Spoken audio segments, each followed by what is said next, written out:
दोस्तों, आज हम बात करेंगे बिल गेट्स के बारे में, जिन्हें द सुल्तान ऑफ सॉफ्टवेयर भी कहा जाता है। बिल गेट्स का पूरा नाम विलियम हेनरी गेट्स है।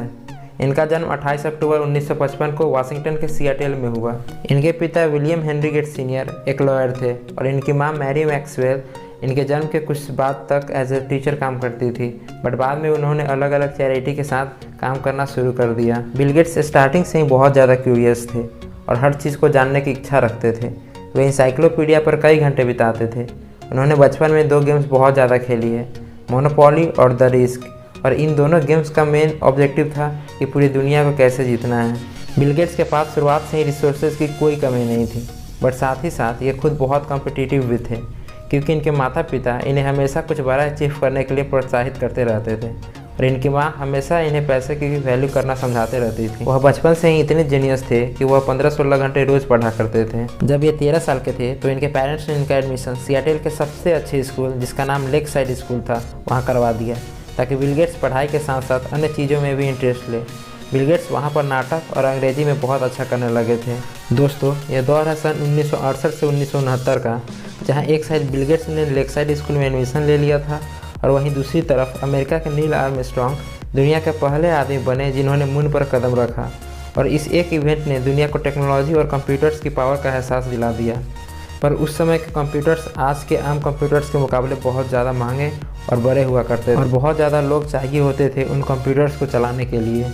और उस वक्त के स्कूल्स ये सोच भी नहीं सकते थे कि वह कंप्यूटर्स खरीदे और अपने स्टूडेंट्स को कंप्यूटर्स के बारे में ज़्यादा इन्फॉर्म करें।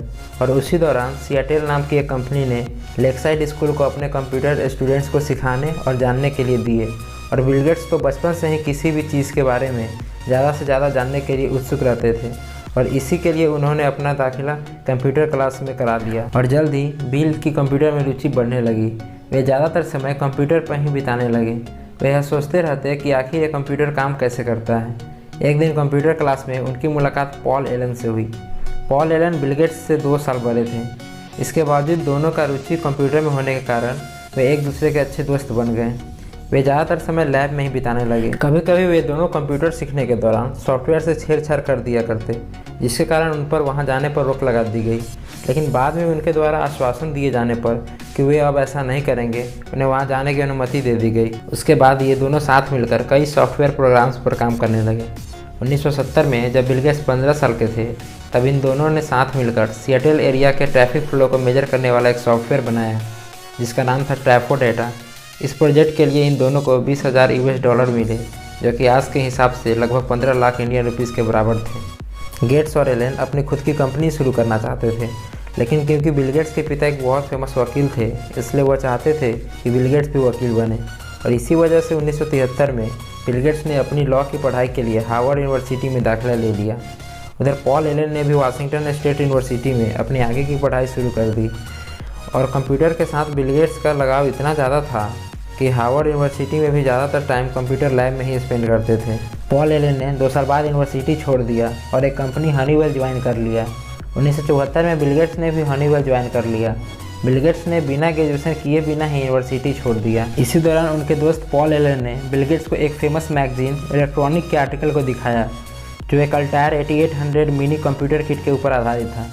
बिल गेट्स और उनके दोस्त ने एक कंपनी से कॉन्टैक्ट किया कि वह एक प्रोग्रामिंग पर काम कर रहे हैं जो अल्टायर को चलाएगा, जबकि उनके पास ऐसा कोई सॉफ्टवेयर था भी नहीं। वे बस जानना चाहते थे कि कंपनी को इसकी ज़रूरत है या नहीं। जब कंपनी ने सॉफ्टवेयर टेस्ट के लिए बोला तो उन्होंने 2 महीने का वक्त मांगा और उसके बाद कंपनी के सामने पेश किया। सॉफ्टवेयर अच्छी तरह से काम करने लगा। फिर कुछ दिनों बाद बिल गेट्स और पॉल एलन ने एक कदम और आगे बढ़ाते हुए 4 अप्रैल 1975 को माइक्रोसॉफ्ट की स्थापना की। लेकिन शुरुआती दौर में बिल और एलन को काफ़ी परेशानियों का सामना भी करना पड़ा, क्योंकि लोग पर्सनल कंप्यूटर तो खरीद रहे थे, लेकिन इन्फॉर्मेशन और सॉफ्टवेयर को एक दूसरे के साथ शेयर कर लेते थे। इसलिए किसी को सॉफ्टवेयर के लिए पैसे खर्च करने में कोई रुचि नहीं थी। लेकिन बिल और एलन ने इस सॉफ्टवेयर को बनाने में काफ़ी मेहनत की थी, इसलिए उनको इस बात का बुरा लगता। सन 1976 में बिल ने कंप्यूटर में रुचि रखने वालों के लिए यह कहते हुए एक पत्र लिखा कि बिना किसी सॉफ्टवेयर को खरीदे उनका इस्तेमाल करना मतलब किसी नए सॉफ्टवेयर को बनने से पहले ही रोक देना होगा।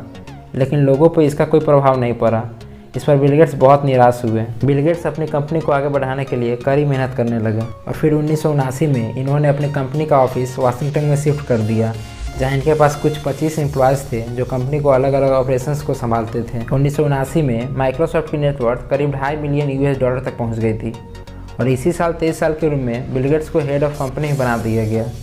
हेड ऑफ कंपनी होने के बावजूद भी वे कभी कभी कंपनी में एम्प्लॉयज़ द्वारा बनाए गए कोड को खुद चेक करते और उसमें से एरर निकालते थे और कई बार तो वो खुद ही कोड लिखने बैठ जाते थे। दिन प्रतिदिन माइक्रोसॉफ्ट की लोकप्रियता बढ़ने लगी और साल 1980 में IBM को अपने पर्सनल कंप्यूटर के लिए एक सॉफ्टवेयर की ज़रूरत थी। IBM ने माइक्रोसॉफ्ट के सामने प्रस्ताव रखा। माइक्रोसॉफ्ट ने MS-DOS पर ऑपरेटिंग सिस्टम बनाना शुरू कर दिया।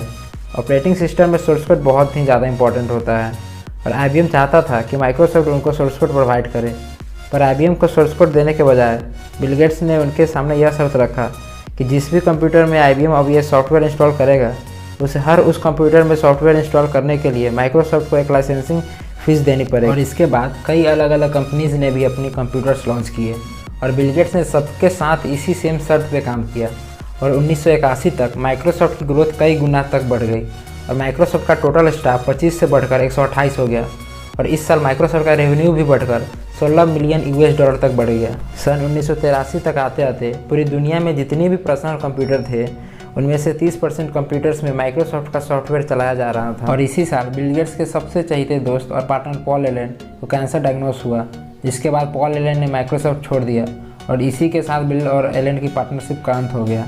सन 1984 में केवल बिल गेट्स ही माइक्रोसॉफ्ट का इकलौता चेहरा रह गए और उनके लगातार प्रयास और लगन से सन 1985 में उनकी कंपनी माइक्रोसॉफ्ट ने $140 मिलियन से भी अधिक की सेल की। और फिर 20 नवंबर 1985 को बिल गेट्स ने ऐतिहासिक कदम उठाते हुए माइक्रोसॉफ्ट विंडोज़ को लॉन्च किया, जो MS-DOS से बेहतर काम करती थी।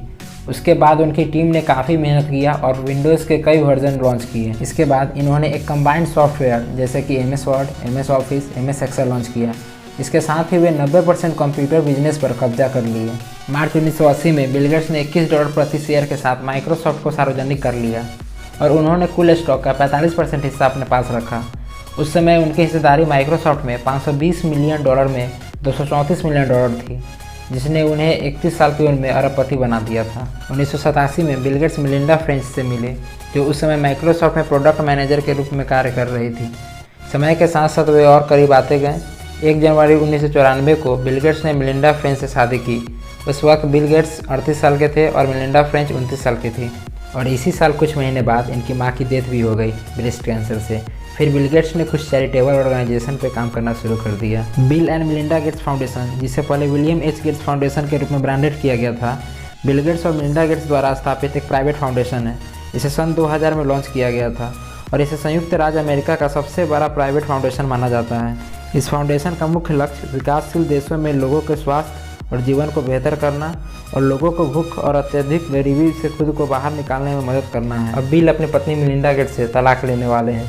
27 साल की शादी के बाद बिल और मेलिंडा गेट्स ने अब अलग होने का फैसला किया है। बिल और मेलिंडा गेट्स ने 4 मई को ट्विटर पर साझा बयान जारी करते हुए लिखा कि काफ़ी विचार विमर्श के बाद हमने अपनी मैरिड लाइफ को ख़त्म करने का फैसला किया है। उन्होंने बोला कि जो हमारा फाउंडेशन है उसे आगे बढ़ाएंगे और फाउंडेशन के लिए साथ काम करेंगे, लेकिन हमें नहीं लगता कि ज़िंदगी के अगले दौर में पति पत्नी की तरह हम लोग रह सकते हैं।